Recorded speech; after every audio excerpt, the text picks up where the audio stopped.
Hello. Welcome to Self-Love Sunday chats.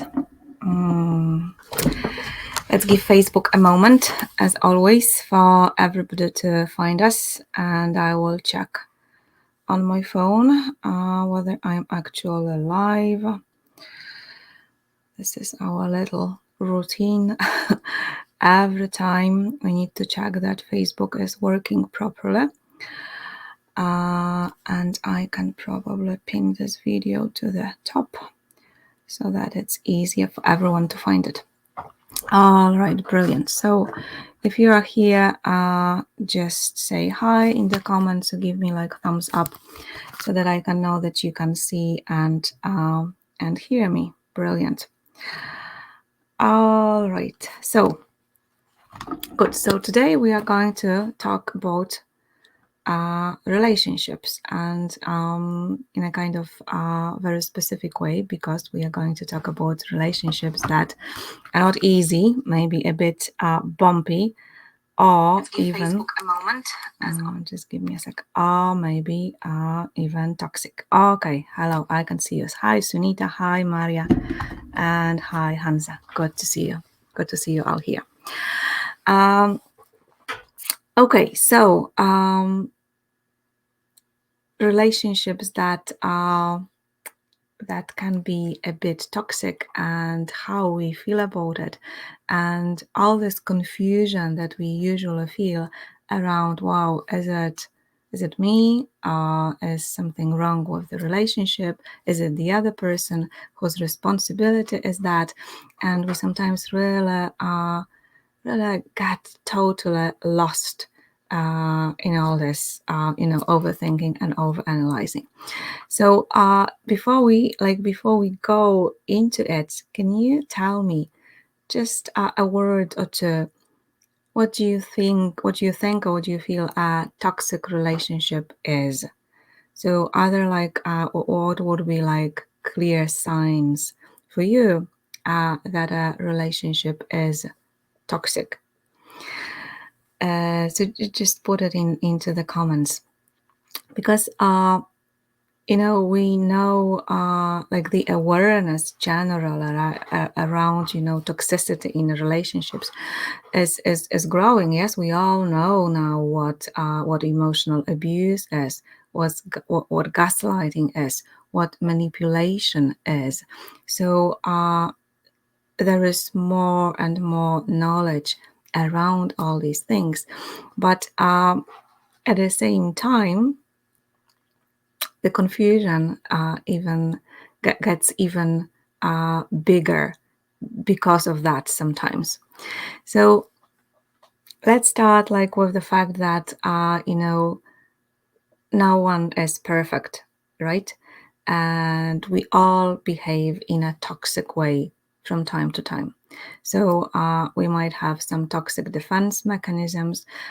We might have some toxic reactions to other people or to their behavior. We might be manipulative from time to time, right? Or passive aggressive from time to time.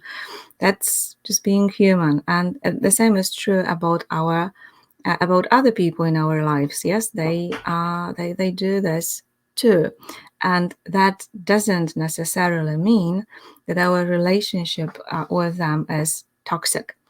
And then also, if you Google it, you will get a whole bunch, yes, of like different quizzes and videos and blog posts that are supposed to help you determine and decide whether your relationship is toxic or not. And of course, there are toxic relationships, yes, just to, don't get me wrong. There are like clear situations when a relationship is toxic, abusive, violent, and you'd better leave because it's very detrimental for your like emotional well-being or even physical health, even for your safety. But for most of us, it's not that clear. Yes, it's not that binary, like either or. It's not yes or no. So it might be better for a start to think about toxic relationships as something that is like on a spectrum, like on a scale, where one would be, the most healthy and happy relationship you can imagine. So, really supportive, respectful, nourishing, encouraging, inspiring, helping you to thrive and grow. There would be one. And 10 would be like a really toxic, abusive, abusive relationship, like life draining or even life threatening relationship. And there is plenty and plenty of space in between, right? So, and of course, this is not only about, our love relationships, it's this equally true about all the other relationships that you might have with your friends, with your family members, with people at work. So if we focus today more on the on your love or romantic partners, then just remember that that it is equally true in all of your other relationships. So I would like you to think for a moment about a relationship that you might have some doubts about. A relationship that is like that might be a bit bumpy for you, makes you like lose sleep at night, or at least is causing a bit of, this overthinking. Morning, Kay. So when you think about this relationship and when you think about this scale, one healthy, thriving, blossoming relationship, 10 totally abusive, manipulative, violent relationship. Where on the scale would you put this relationship? Where is it like right now? And it's always like the first number that comes to your mind. So if you could put this number like in the comments, that would be helpful. So that's the first question. 5. Brilliant. Thank you, Serena. That's the first question. Now, the next question that I would like you really to focus on is what on this scale, yes, from 1 to 10, what is your window of tolerance? So in between which numbers you feel at home. And just notice that this is a very different question from where would you like your relationship to be, or where would you like to feel at home. But this is more thinking about what really for you, because of your life experience, yes, because of your childhood, because of where you are in life right now, what feels normal?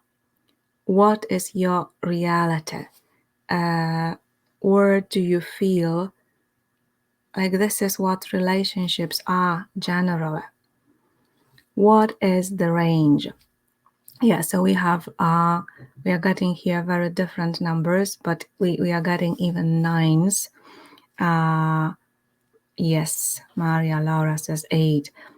Yes, so these are really high numbers, right? So if you're getting a number as high as that, surely some work needed to be done there. Okay, so just thinking for a moment, what is your range? Because that it is a very important thing to understand first, because like the range that you're used to, where you feel at home, where you feel okay, might still be a very unhealthy range, right? And then sometimes we would all like to be at 1, but sometimes if you are really aware of what's going on with you, the more you move towards 1, the more you freak out. And sometimes when you get very close to 1, you're even tempted to leave a relationship. So that's That's very important to understand, and we'll talk in a moment about where this is coming from and what you can do to change that. But for now, just coming back to the confusion, because this confusion bit is one of the biggest problems and one of the biggest reasons that keep you stuck in whatever position you are on the scale without making changes, without, taking action to change what might be a very unhealthy situation. And I'm sure you know that even in like very obvious cases, in the cases where we have physical violence, in these cases, women or men, because of course it can happen like to both sexes, women stay in these relationships for years sometimes because they believe they are at fault, they are to be blamed for their husband being or partner being violent. So it is that they somehow believed that this is because of their behavior, yes, that the violence is happening. Or sometimes they just believe that if only they change something about themselves, about their behavior, then the violence will stop. So in both cases, they kind of take responsibility for solving or fixing the problem that is not their own. And that's, of course, it's an impossible task and a like dead end road. You cannot fix a problem that is not your problem.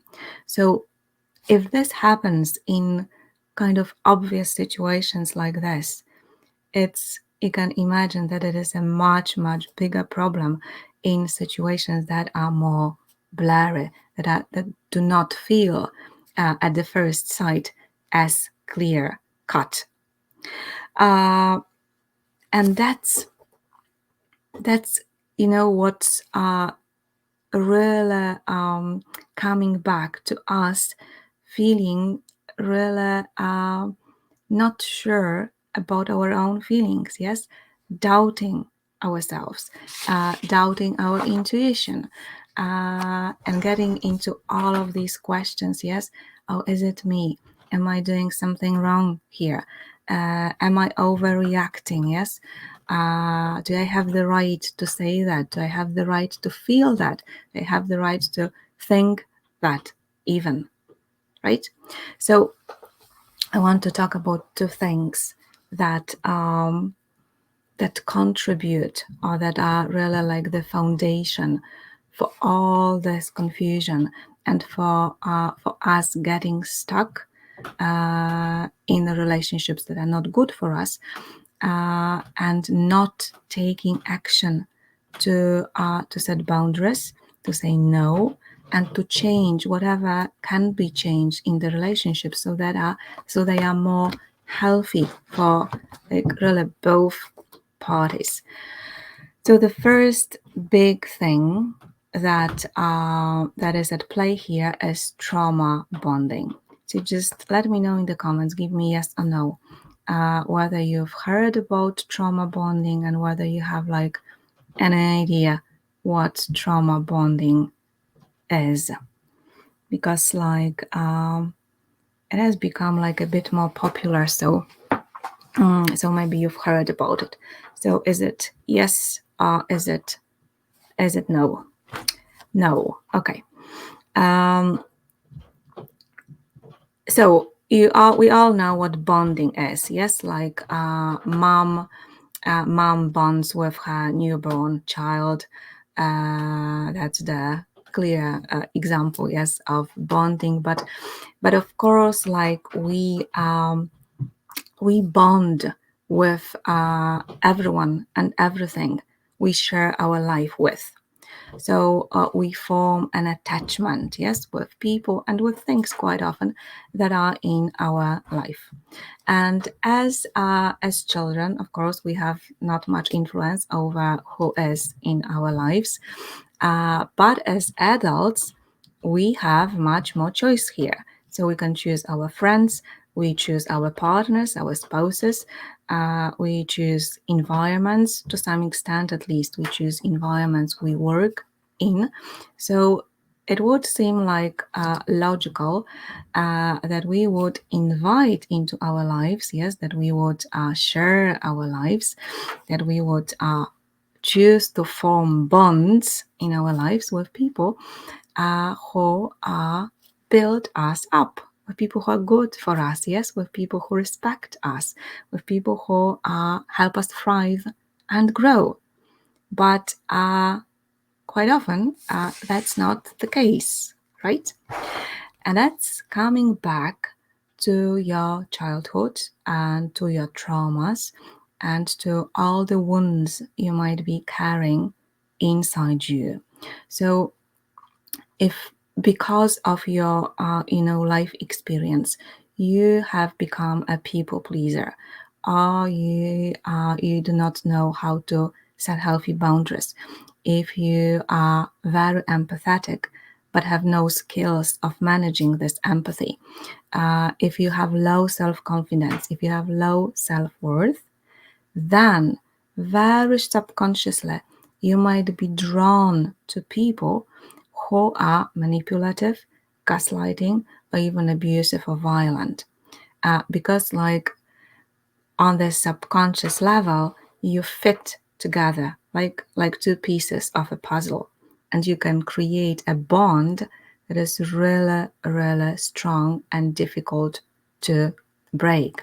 So, in other words, if you have unhealed wounds from the past, then these wounds would choose the people you bond with instead of you choosing them consciously. And again, of course, like it's a spectrum, it's a range. So you can be choosing like partners that are really not good for you, but you might be great at choosing friends. This might happen in certain context only, so it's never like either or.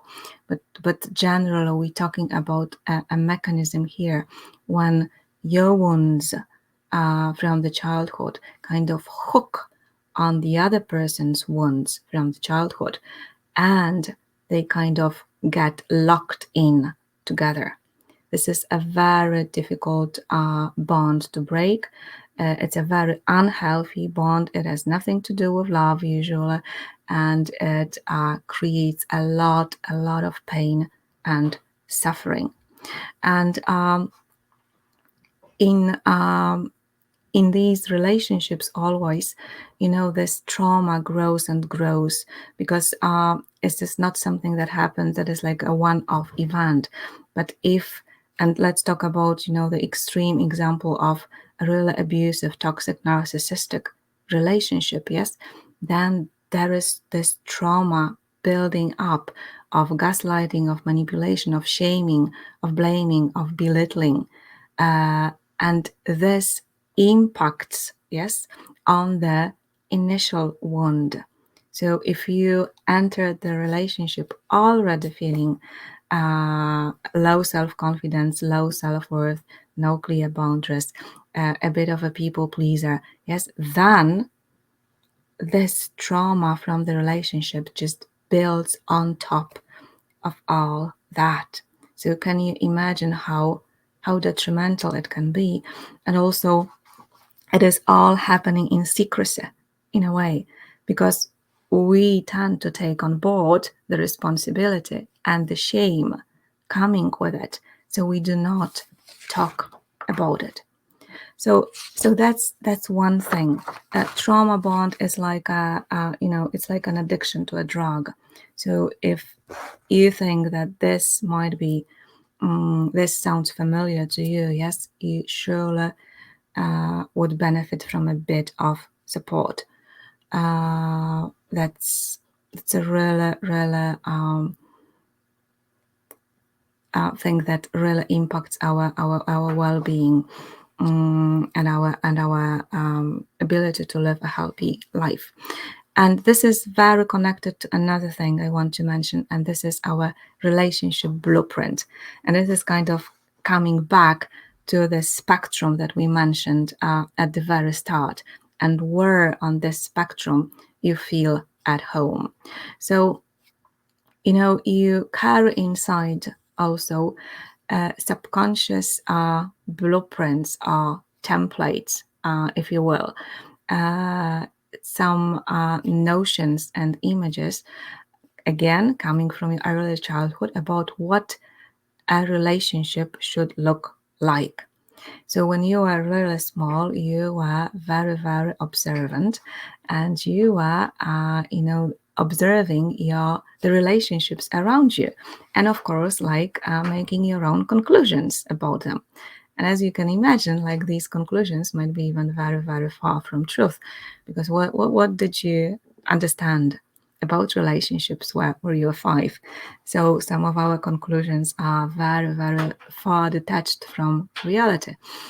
And some, of course, are coming from observing toxic behaviors of our parents or other people that were important to us when we were really, really small.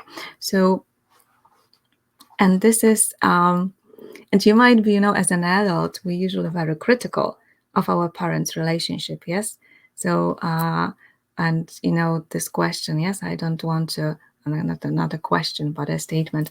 I don't want to end up like my mom. I don't want to be like my mom. This happens like so often. And yet, just let me know if this is like something familiar to you. It surely is to me. I catch myself, the older I grow, the more I catch myself in all these little situations when I behave, even say words, like the same words that my mom, that I remember my mom saying in the past. So this is something that is deeply, deeply ingrained. Yes. Okay. Brilliant. Okay. Yes. So that's a funny thing. Not so funny sometimes. So it's the same with the with these blueprints. So consciously, you might say, okay, I never want to repeat my parents' mistakes. You might be very critical, as we said, but in your subconscious, there still might be blueprints around what a relationship looks like, what is possible in a relationship and what isn't. How is love expressed, or how should love be expressed? What is acceptable and what is not acceptable, and what works. So, in other words, how can I get what I want out of this relationship?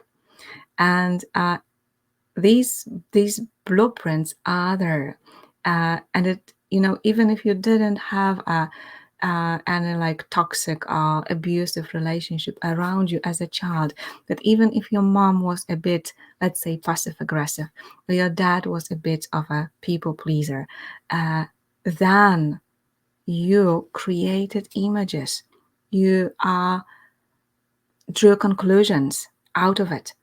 And if you don't know what your blueprints are, then they tend to run your life and your relationships, and they very, very often run you into trouble. So this is coming back, both trauma bond and relationship blueprints are coming back to the inner child work. Yes, the thing that we did on our retreat just recently. So if you haven't been with us on the retreat, you can still get access to all the materials and recording. This is a brilliant place to start your inner child work or to dive deeper. We had like a flash sale of this little course that I made out of this retreat, which has ended. But if you really want to get access, just PM me, and you can get it for the discounted price still. Emma Hansa says, I can resonate, didn't want to be like my dad. Yeah, brilliant. Emma says, yes, I'm very susceptible to narcissistic men, and they are able to see this vulnerability and know that I will be easy gaslighted. And I understand why, as my dad was a very loving and kind man, but I now believe was very codependent on my mom. Yes, and like this doesn't have to be reflected in exactly the same way. So that's why as sometimes it's not so easy to understand how this worked, because it doesn't need to be the same situation from your childhood being reflected in the same way in your adult relationships. It can be like, so we know that if there was like a problem with alcohol in your family of origin, then sometimes women tend to choose partners who have a problem with alcohol as well. But sometimes it is much, much more complicated. So, Emma, for you, even understanding, that you have this vulnerability is a great thing already. And then with some deeper work, you can discover how your patterns and behaviors are linked to whatever you observed in your parents in the past. Okay, so what's the antidote to all this? So I want to tell you a bit about what's the antidote, and how you can start bringing a bit more freedom into all this. And then I want to tell you about 3 things that cause most confusion, that are clearly toxic, but are most difficult, especially for us sensitive, empathetic, emotional women, to see through. But let's talk about the antidote. So the antidote again is self-love. The more you love yourself, the easier it is for you to notice any manipulative, gaslighting, or abusive behaviors.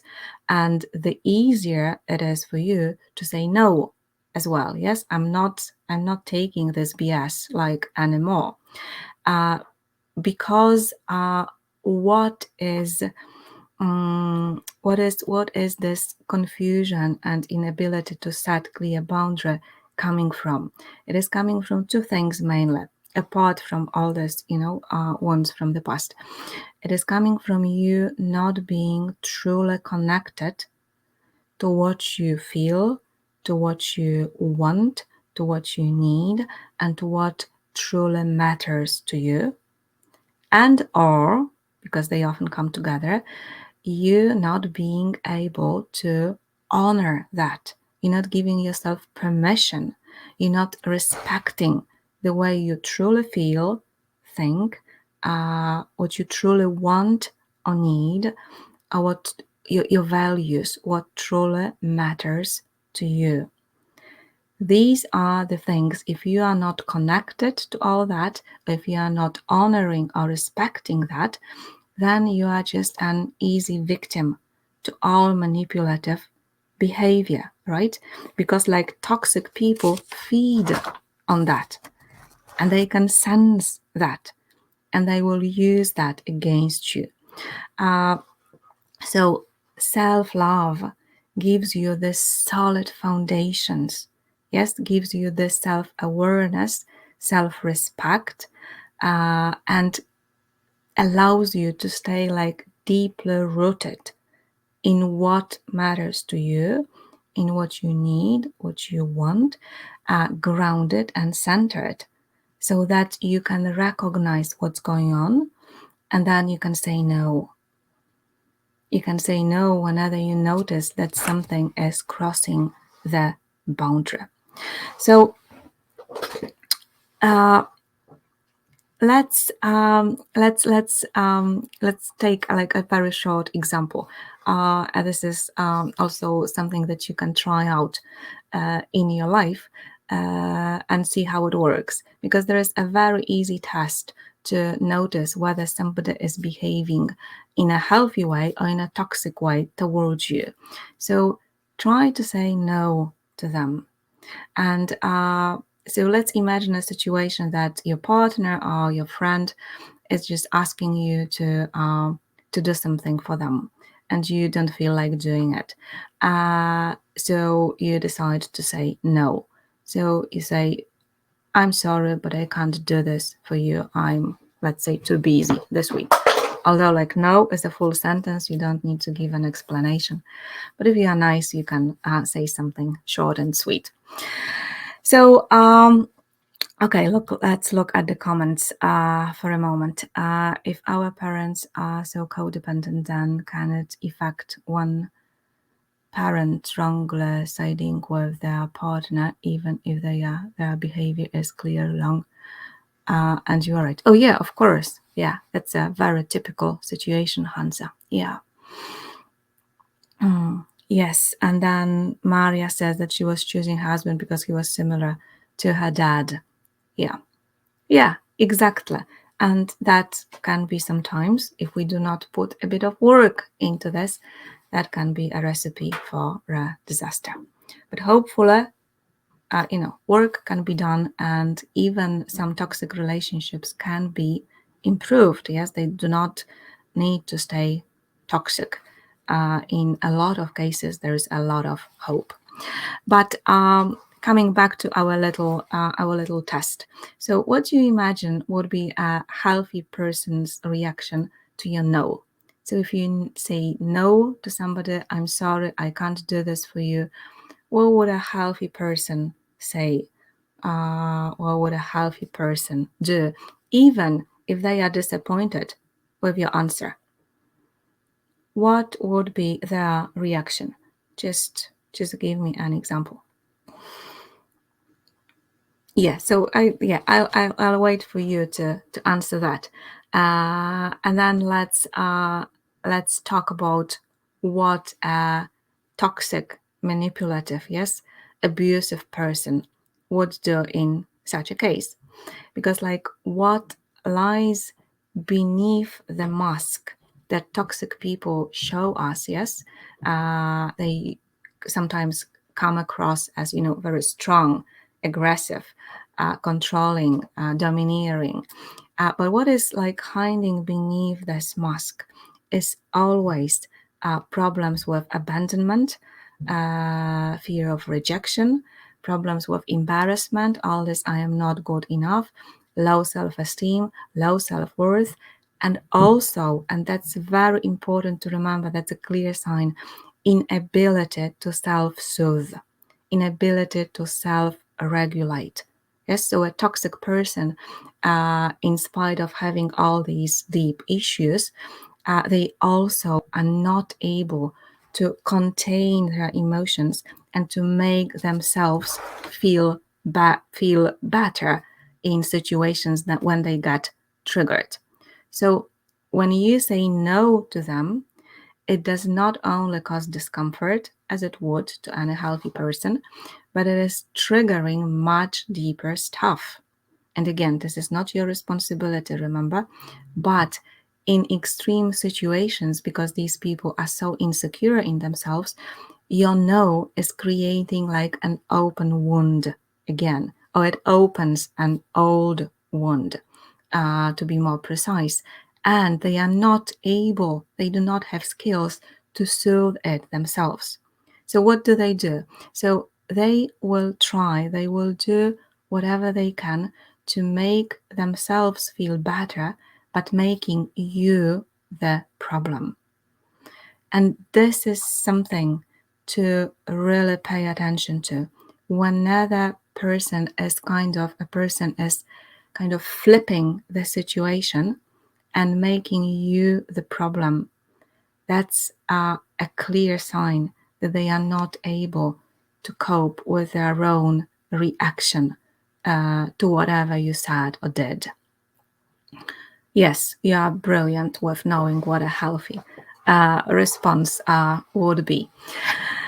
Brilliant. So they flip the situation, yes, and and usually these are people who know very well what your weak points are, what your vulnerabilities are.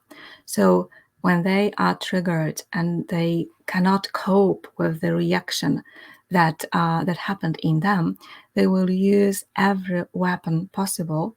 So they will very likely use your vulnerabilities and your insecurities against you, because what they really want is to get control over you, so that they can get what they want and feel better.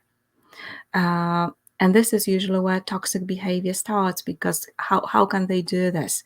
By guilt tripping, by shaming, by blaming. Yes, that's what it starts from.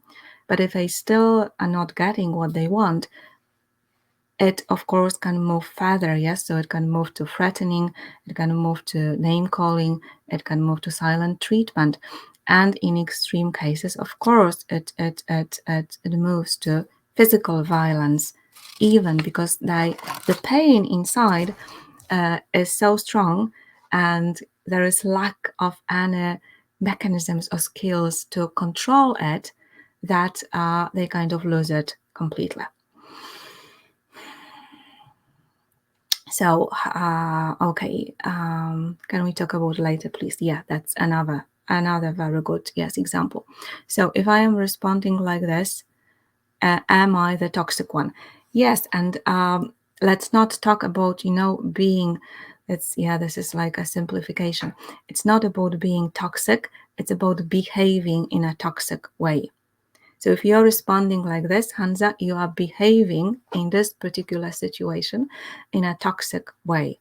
Doesn't mean that you as a person are toxic. And we all do this from time to time.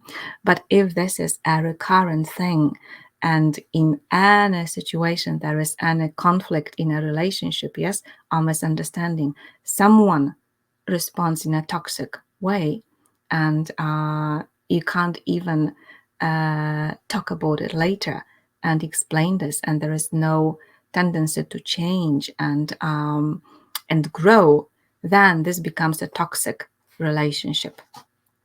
So yeah, it's very healthy to talk about behaviors, not about people as such.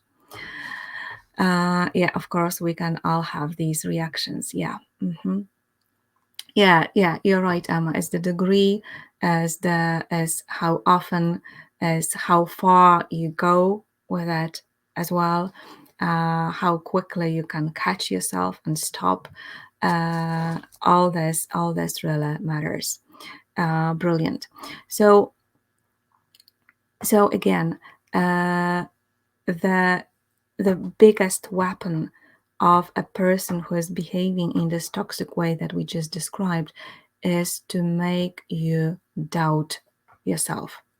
Because the more you doubt yourself, the weaker you are, and the easier it is for them to manipulate you and to get what they want. So coming back again to self-love. Yes, coming back again to you having a solid foundation, you feeling stable and grounded in yourself.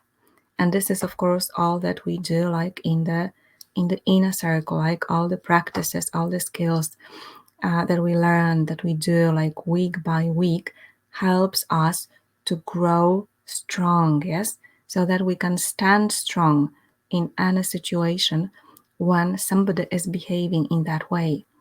And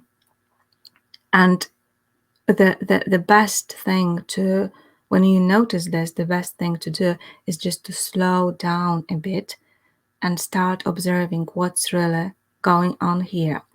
And yes, it always starts with you, and then it starts also with knowing, like having a bit of knowledge around what manipulation is, what gaslighting is, what abusive or like emotional abuse is. That's really, really helpful. But knowledge is not enough, so to say. Yes, because sometimes we also can, watch all these videos and learn all these things, and sometimes all it does it creates even more like overthinking and creates a lot of like upset. And we go into all this like, how dare he? Why is he doing this to me? What's wrong with me that I can't put a boundary? Blah blah blah. That's not helpful. So we need knowledge. We need education, and we also need self-love. It needs to be kind of deeply rooted in compassion, in curiosity, and you being connected to you. So that's a very important thing to remember. And I'm planning actually to do like a longer workshop. It will be like probably 2.5 hours at the beginning of July around relationships, because there are like so many of you, seem to be struggling well in this area and looking for some support. So we are going to have like a longer workshop. So please let me know in the comments what would be most helpful. What would you like to learn more about? What would you like to make change around, or get some support or assistance around? So please let me know that. Okay, Mary, I'm delighted that you would love that. Now tell me, what would you like to learn more about? All right, so I'm looking at the comments again. Walking away also drives really upset and throws other abusive, unhealthy person. Yes, exactly. Yeah, that's because of what we said. Yes, because like they are not able to self-soothe, to manage their pain on their own. So if you walk away, they are kind of left. And of course, usually there are like abandonment issues and rejection issues like beneath all of that. And it's funny to realize, yes, that in this trauma bond, when you have the person who is like manipulative, toxic, and abusive, and you have a person who is, in inverted commas, and for the lack of a better word, a victim, then deep beneath the surface, they struggle with the same issues, just like the same pain beneath, deep inside. Yeah. I was standing strong too long, and I missed that moment when I needed a help from a specialist. Yes, and yeah, we often ask for help only like as a last resort. So yeah, and at the same time, it's never too late. Setting boundaries, yes. How to learn how to not have self-doubt in my mind in a chatter. Okay, brilliant. Thank you. So whether you're watching us now live or whether you're watching the replay, please leave some suggestions for what you would like this workshop to be around. Okay, and for today, just to finish, I just want to tell you about 3 very toxic behaviors that are usually most confusing, at least from my experience, from experience of my clients. These are the things that we sometimes are a bit blind towards, and they are very toxic, and we need to learn how to say no to them. So the first one, if your partner or anybody else you're in a relationship with, it's just easier for me to speak this way. So if your partner is constantly telling you what you should be feeling, so instead of listening to you, instead of validating the way you feel, they know better how you should be feeling and how you should be reacting to a certain situation. This is very confusing because, as a sensitive, emotional, empathetic women, we usually grew up in situations in relationship where people were kind of dismissive, or where people were thinking we are too much, yes, too sensitive, too emotional, overreactive. So we very often grew up doubting our feelings ourselves. And whenever we have like an emotional reaction, there is also inner critic waking up and saying, oh, do you really have the right to feel this way? or maybe it's too much, or nothing big happened. So this is already happening in us. If a person in this situation would say, God, you're just exaggerating, yes? You're making like a big thing out of nothing. And I was just joking, for example. So your partner says something, you're deeply hurt about it, but he says later, like, oh, I was just joking. Why are you making a big deal out of it? That's manipulation. Yes, that's not healthy. You have the right to feel whatever you feel like in any circumstances. Like feelings are no negotiable, and that should be like a rule in any relationship. You can talk about how you express feelings, how you can manage your emotions and feelings. That's perfectly okay. But feelings are no negotiable. If I feel a certain way, uh, in a healthy relationship, I would expect my partner to acknowledge this and to validate this. So that's number one. Number two, and we mentioned this very briefly before, your partner using your insecurities against you. And that happens very, very often. You know, we all have things we feel insecure or vulnerable around. And it might be something really, like it might be even, your thighs or your breasts.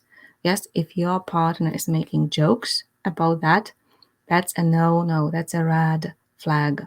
And also, if your partner is using information that you shared with them in confidence, um, about your childhood, about your difficulties in certain areas in your life, and then they are using them against you, that's a red flag. And for me, like because I grew up in a lot of like scarcity, financially it was really tight, and I had huge insecurities about money. I used to be really, really anxious about whether we will have enough, and that was causing like a lot of tension in my first marriage.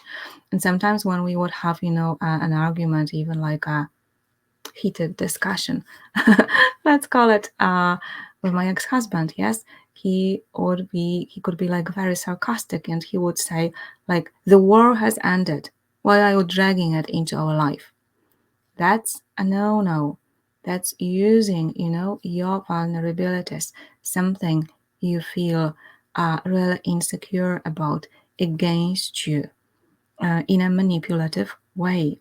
And because we do not feel well about our insecurities, yes, we sometimes do not give ourselves right to have them, we are very easily confused around here. So we start to think, oh, like maybe he's right. Yes, maybe they are right. I shouldn't be dragging things from the past. I shouldn't be reacting so strongly to something. I I should do like, in a way, like it's my problem and I should do something about it. Now that's whether you want to do something about it, yes, that's a totally different story.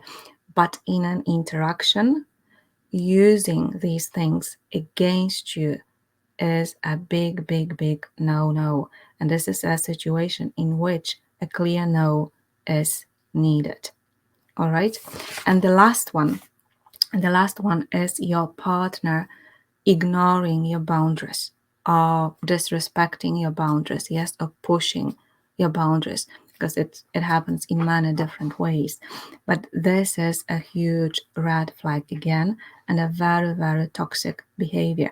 And it's exactly what Mary, for example, what Mary mentioned earlier, yes, that this walking away can cause a lot of toxic behavior in all of these like heated situations. Yes, if you saying, I need a break, I don't want to talk about it right now because I'm getting overwhelmed with this situation, for example, and your partner is not able to respect that, this is a toxic behavior. Yes, this is a disrespectful, manipulative behavior. You have a right to set your boundaries in any way you want to set them, always and no matter what.